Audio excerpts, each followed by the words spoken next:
listener production. Hey, Chris Beery with you. Happy Monday and welcome to The Briefing. Munchausen Syndrome by Proxy. It's the illness with many names and known across the globe thanks to high-profile cases like Gypsy Rose Blanchard, who had her mother murdered after being medically abused for over 20 years. But now, one expert has come out raising alarm over the number of people being diagnosed with the syndrome in Australia and around the world. There's a very high rate of parents being falsely accused of Munchausen by proxy, and also that they are profiled in a way that is prejudicial rather than actually using the hard evidence. So how common is Munchausen syndrome by proxy actually? And how are Aussie mums and dads ending up wrongly accused and diagnosed? That's coming up in the second half of this episode. But first, let's get into headlines with Bensi and Siebert. It's Monday, March the 3rd. Good morning, Chris. UK Prime Minister Keir Starmer says Europe is putting together a, quote, coalition of the willing to stop the war in Ukraine, which includes putting soldiers on the ground and planes in the air to enforce a ceasefire deal. Starmer announced the plan just over the past hour as we record this, and he was saying that it was designed to end the war in Ukraine and prevent a war between Europe and Russia. The leaders of 14 European countries met for an emergency summit in London overnight to figure out what the hell to do after that absolutely wild argument that we saw on live television at the White House on Saturday, our time, between US President Donald Trump and the Ukrainian President Volodymyr Zelensky. Yeah, wild is one way to put it, Benson. I was at a wedding on Saturday morning when these alerts started breaking, and shock horror, someone put it on the TV and I was watching and following along live. It dominated a lot of talks, which is devastating for the bride and groom. But hey, if you did miss it, what started off as a relatively normal, by Trump standards, meeting with Zelensky, it sounded a little bit like this. Well, thank you very much. It's an honor to have President Zelensky of Ukraine. Which was a little bit light and fluffy and kind of entertaining to watch, to be honest with you. But then at around the 40-minute mark, it descended into this. You're gambling with World War III. You're gambling with World War III. And what you're doing is very disrespectful to the country, this country. And after that shit show, Zelensky travelled to London, where we got this European emergency summit and this peace plan. And to be honest, this is far from the end of all of it. European leaders will be presenting this plan that's just been decided on in London to Trump to try and get US backing for it all. In summary, Zelensky's looking for Trump to come to the table because there are concessions in Europe that while European support is important to the Ukraine fight, it isn't enough to make sure that there is a lasting peace and a lasting deal that Putin will respect if the US does not come to the table. And look, Zelensky did have a booking with Fox News right after this White House schmozzle went down, and he did actually partake in that interview, and that's where he spoke a little bit about what his hopes and intentions are, and that's how we know kind of what they want out of these deals. The whole purpose of him traveling to the US was to win Trump over by presenting something that he wanted. In the end, that didn't come to fruition. And so now what he's doing is he's turning to Europe, which a lot of people are saying plays right into Trump's playbook, which is Trump didn't want to be footing the bill for Ukraine's sovereignty. He wanted Europe to be doing that. And so now that we've seen more European leaders come out in support of Ukraine, it almost feels like this could be served up as a win for Trump. Yeah, it's definitely a win for Trump if we consider it in that sort of framework, and Trump would certainly see this as a win. But the other big winner here is absolutely Russia and Vladimir Putin, because, I mean, the Kremlin said that the US policies now largely coincide with their vision of the world, and that is a vision in which powerful countries like Russia can invade weaker neighbours without consequence. And Trump quite likes this idea, it seems to me, because he wants to expand US territory. We did a whole episode, which we'll put in the show notes, about whether Trump could seriously do what he says that he wants to do, which is invade Greenland or annex Canada or take over the Panama Canal. And the US used to align itself with democratic countries and defend international law as its top priority, even if it frequently broke it itself. but now we're seeing it aligning with authoritarian regimes. And something you touched on there, which I think for a lot of our listeners, we'd be sitting there thinking to ourselves, well, what does this have to do with Australia? Geopolitically, this is massive. If we have a superpower aligning themselves with an authoritarian regime, that emboldens powers like China, who we know are doing a lot of shady things in the Pacific region at the moment, which is a lot closer to home for us. And we should note that the Prime Minister, Anthony Albanese, says that we support Ukraine and it's in our interest to support Ukraine because of those ideas about international law and sovereignty. To the Middle East now, where Israel has shut off all humanitarian supplies entering Gaza. The move comes just hours after Hamas rejected a supposed US proposal backed by Israel to extend the first phase of the ceasefire, which ended on Saturday after 6 weeks. According to Israeli PM Benjamin Netanyahu's office, the extension of the first phase would run through Ramadan and Passover, ending on April 20th, with half the remaining hostages, living and dead, to be released. Now, the two sides have yet to negotiate the second phase of the ceasefire, which was meant to come after the first phase ended, and that was going to involve Hamas releasing dozens of remaining hostages in return for Israel pulling out of Gaza and maintaining a lasting ceasefire. 33 Israeli hostages have already been exchanged for just under 2,000 Palestinian prisoners, and it's believed 24 Israeli hostages are still alive in Gaza, with another 39 presumed dead. Benjamin Netanyahu's office has warned of, quote, additional consequences if Hamas continues to refuse the proposal, saying it won't allow a ceasefire without the release of hostages. Hamas, for its part, has described cutting off aid as a war crime. On top of that, Bentian, a statement from Hamas has also branded the suspension of aid cheap blackmail following breakdowns in talks in Cairo, going on to accuse Israel of violating terms of the ceasefire, a key one being an increased and steady flow of humanitarian support into the region.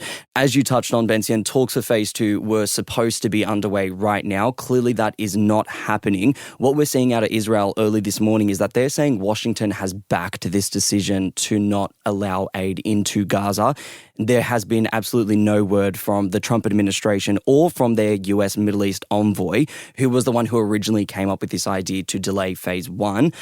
Importantly, we will be hearing this week from Egypt, who will present their plan to rebuild Gaza without displacing Palestinians, and that plan will be presented at an emergency Arab summit on Tuesday their time. And if it's starting to feel a bit like The Boy Who Cried Wolf, we are pretty sure the federal election is going to be called this week. The 9 newspapers are reporting that the federal budget, which was due at the end of this month, is being converted into a pre-election economic statement, which they say means a likely April 12 election and an announcement this week. The Prime Minister was unofficially campaigning yesterday on his 62nd birthday, committing $644 million on another 50 bulk billing urgent care clinics across the country. All they need is their Medicare card. The government saying it'll mean around 80% of Australians could be living within 20 minutes of a Medicare clinic. They join 87 that have already been open since the last election, treating around 2 million non-life-threatening illnesses and injuries a year, all the while taking pressure off overloaded emergency hospital units. And this is, of course, on top of that big announcement that we had earlier about bulk billing from Medicare at the GP. Something interesting to note is that there are leading doctors groups who have previously criticised moves to expand urgent care networks in Australia without fully evaluating their performance. That's a train the coalition has hopped on, calling for an independent evaluation before saying whether or not they will back this move, which is interesting given that they matched dollar for dollar Labor's commitment to boost bulk billing around the country a week and a bit ago. And they were doing all of that all while rolling out their own pre-election pledge this weekend, which was to spend $3 billion on stealth fighter jets. The commitment to buy an extra 28 F-35s if they win the election will take our total fleet to 100 and is aimed at boosting Australia's defence sector.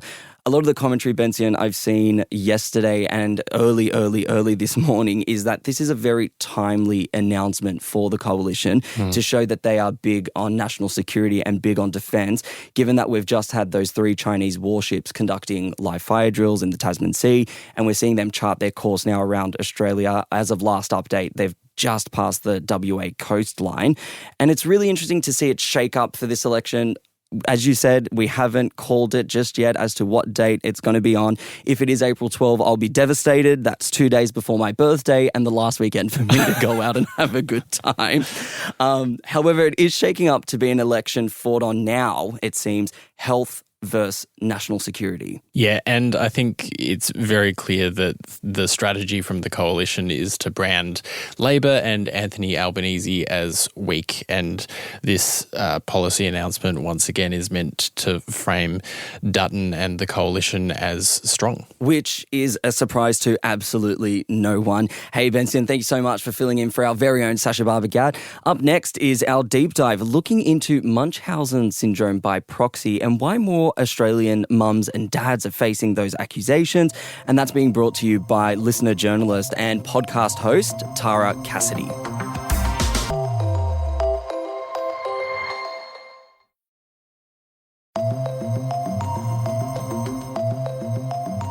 It's an illness most of us have heard of, having been at the centre of some of the biggest movies, TV series and criminal cases of the decade. But now, the widespread awareness of Munchausen Syndrome by Proxy, or Factitious Disorder, is leading to innocent parents being wrongly accused of child medical abuse. One expert who's dedicated decades to researching the misuse and misdiagnosis of the illness says it's not only leading to false allegations, but it's being used as leverage in family custody disputes, as ammo for doctors accused of malpractice, and seeing children battling rare diseases left behind.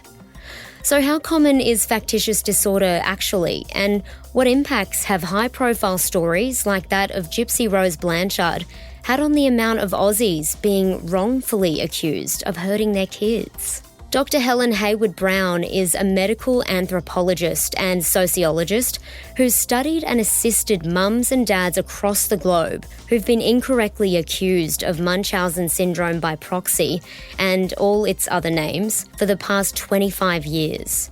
She made a submission to a New South Wales Child Protection Inquiry on the topic and's now fighting to better educate the world about the detrimental, sometimes fatal consequences of misdiagnosing the disorder. Dr. Hayward-Brown, thank you for joining me on The Briefing. Could you start by explaining what factitious disorder or Munchausen syndrome by proxy is? Well, originally the name or the label was Munchausen by Proxy, but after a number of mothers were wrongfully convicted in the UK, they have changed the terminology. So now in the UK, they talk about fabricated and induced illness. In the US, it's now referred to as medical child abuse. And in the psychiatric Bible, the DSM-5, it's now referred to as factitious disorder imposed upon another. But really, all of those terms are used interchangeably. And in Australia, we tend to use a mixture of them all. Now, you've researched this particular disorder for decades, as I understand. What have you found during that time? Well, I've found that there's a very high rate of parents being falsely accused of Munchausen by proxy, and they are profiled in a way that is prejudicial rather than actually using the hard evidence. And a number of researchers are coming out now and talking about their concerns about the high level of what we call false positives, so that innocent parents are actually being accused or suspected. What are your thoughts around the actual prevalence of this disorder? Well, that's a good question. And first of all, can I just say that I do believe that in some circumstances, in rare circumstances, a mother may harm their child in the medical setting. And I certainly understand doctors' concerns about that. But at the moment, there is such a proliferation. And because of the profiling, which is not based on the hard evidence, This means we're being told that it's far more common, that it's underreported, that it's out there everywhere, and so many mothers are actually allegedly harming their children. The British guidelines actually state that it's impossible to actually tell what the prevalence or the alleged prevalence is, but they do put forward an idea that it's 0.4 to 2 per 100,000 children. Nevertheless, if you look at statistics, you will find it's far more likely a child will be suffering from a rare disease rather than fabricated and induced illness or Munchausen by proxy. Because when you look at it, for example, in Australia, about 8% of Australians have a rare disease. So collectively, rare diseases are actually more common than you would think. And unfortunately, as soon as a mother is suspected of Munchausen by proxy, the investigations stop and they don't keep on looking for a rare disease or a genetic disease, as we saw in the Kathleen Folbig case, that very often there's a genetic issue going on. So when you also think that it takes 4 to 6 years to actually diagnose a rare disease, that means a lot of these mothers are accused of doctor shopping, when in fact they're really on a diagnostic odyssey, as they call it.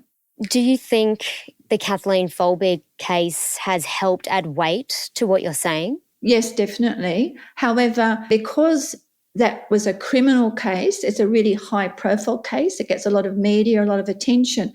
But there are actually hundreds of parents being accused in the child protection courts. And those are the silent accusations. Because those courts are closed and the media can't report on them, it's happening a lot. And in the closed children's courts in Australia, there are no rules of evidence, so that this profiling of parents is allowed into evidence as hearsay evidence or even speculation. So children may be removed from a parent, and once the child is removed from the parent can no longer get a second opinion or continue to search for genetic illnesses. How often do you have parents reach out to you about this, believing that they've been wrongly accused of having this disorder? Well, over 20 years, I've had hundreds of parents come to me, and previously, around the early 2000s, it was almost, I couldn't really control it very easily, at least one a day. And then with the discrediting of Sir Roy Meadow in the UK, when Sally Clark was acquitted and other mothers were also acquitted at the same time, it became very discredited. And so the volume of traffic coming to me was actually far less for about 4 or 5 years. But then when these new terminologies, fabricated and induced illness and medical child abuse, came, then it has picked up again. But the difference is now that parents are not really sitting down and going along with it so much, so that there are now parent advocacy groups. And so in some ways they take the pressure off me because, for example, if you have a mitochondrial disorder or Ehlers-Danlos or any of those kinds of illnesses, they now have parent advocacy groups who actually specifically assist parents whose children have that type of diagnosis that's not terribly well understood. And they've actually set up what they call medical child abuse task forces to actually assist the parents with these types of allegations. So I spend quite a lot of time liaising with those parent advocacy organisations, although I also still get some direct requests for assistance. Wow. And do you think that these high-profile cases that rear their head in the media, like you mentioned, we've got, Gypsy Rose comes to mind overseas. There's also been some criminal cases that seem very like for like across Australia in recent years. We've got this TV series on Netflix coming out about apple cider vinegar, which there was no diagnosis, but people often assumed that this woman, Belle Gibson, might have had this particular disorder. Do you think when these big cases come about and people watch these kinds of things that we then see a surge in allegations and a lot of them might be false?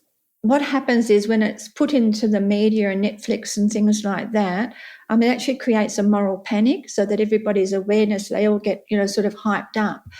But what I would say is in the case of, the Belle Gibson situation, I actually regard that more as fraud, because what she was doing was fraudulent. And that's actually really different to what these mothers are being accused of. For example, if she's saying she has cancer, it's very easy to prove that that's wrong, that she either has cancer or she doesn't. Whereas in all of these other cases that are going on and that are more common or happen in the criminal courts, there are a lot more grey areas. It's not a black and white situation like that. You started to mention a little bit about what's happening in some of the family courts at the moment. What are the repercussions of this among places like that, among the courts, what police are doing, child protection services? Well, the problem is that when parents find themselves in the child protection courts here in Australia, there tends to be some kind of presumption of guilt that is operating, so that it means that, if parents find themselves in the child protection court, there's this feeling that they must be there for some reason, and there's a lack of understanding about good medical evidence. So some lawyers won't go and get their own medical evidence to support their client. My husband is actually a lawyer who actually defends parents who have been accused, and most of the time he has to go overseas to get the medical experts to be able to put forward a different medical narrative. If lawyers don't put forward a different medical narrative, then the parents are likely to lose the children, or in criminal cases, the charges won't be dropped and it will go to trial. It's very important to get excellent medical witnesses, because you can't sort of cross-examine your way out of those types of cases. Like in, Kathleen Folbig's case, she had to have those geneticists come in and give their side of the story in terms of, the genetics and how important that was.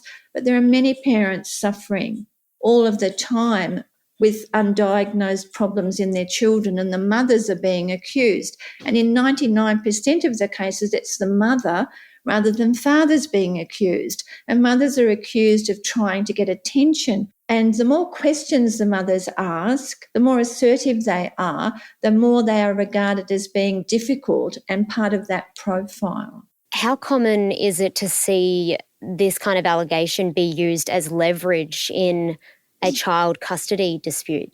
It happens really frequently. I actually have a name for it. I refer to it as the tit for tat allegation, so that when a parent accuses an ex-partner of physical, sexual, whatever abuse like that, then they retaliate with a Munchausen by proxy, personality disorder, those types of things against the mother. And it becomes particularly problematic because if the child does actually have some health issues, if the mother loses medical custody of that child, it may mean that those child's illnesses or health problems may be neglected. If child protection courts remove children from parents, sometimes those children are told that they're not allowed to speak about their health issues anymore. And we all know that children get sick quite often. And if they're not allowed to speak about those health issues, it causes all kinds of problems. And later on, when the children age out at 18 and leave the foster care system, it's only then that they're able to address some of those issues. For example, in one case I had, by the time the boy turned 18, he'd almost lost his entire eyesight. He was nearly legally blind. Wow. Because those problems had not been referred to. And in fact, his mother died a couple of years ago after having been accused of Munchausen by proxy for years and denied medical care and pain relief. And she died a few years ago, only a few months after they finally diagnosed her with multiple serious genetic illnesses. Wow, that's shocking. And from all of your research now in the space and knowledge, having spoken to parents and been looking into this for so long, what needs to change?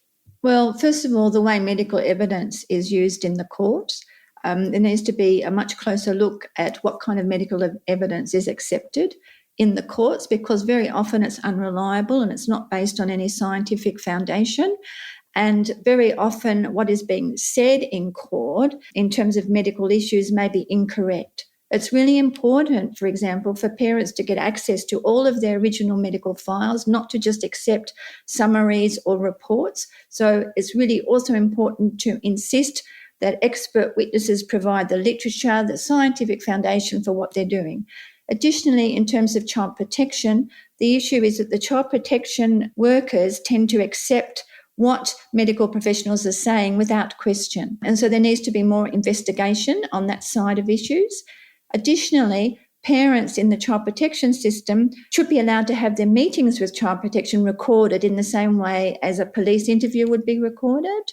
But at the moment, that's very often not allowed, and very often parents are not allowed to have their lawyer with them when they're meeting with child protection. So there are all kinds of problems in the system there. I think that child protection workers need to be registered. So if there are any problems or any errors, there's some accountability if they are not doing the right thing. And very often it's just assumed that these parents are guilty. So there is a presumption of guilt. If they deny they're guilty, that's regarded as further evidence of their guilt. So what does an innocent mother do?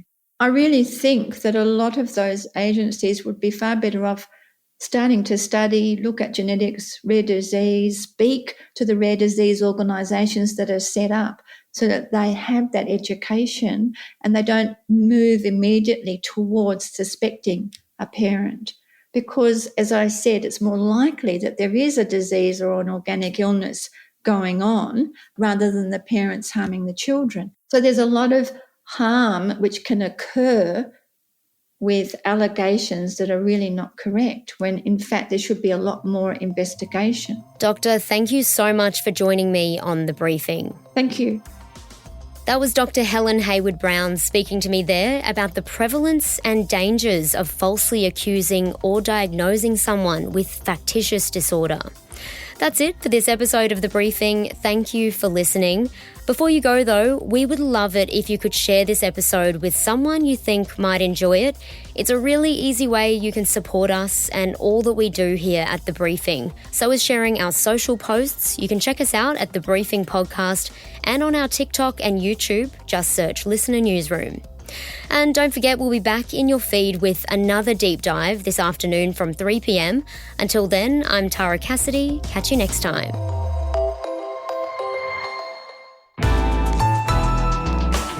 Listener.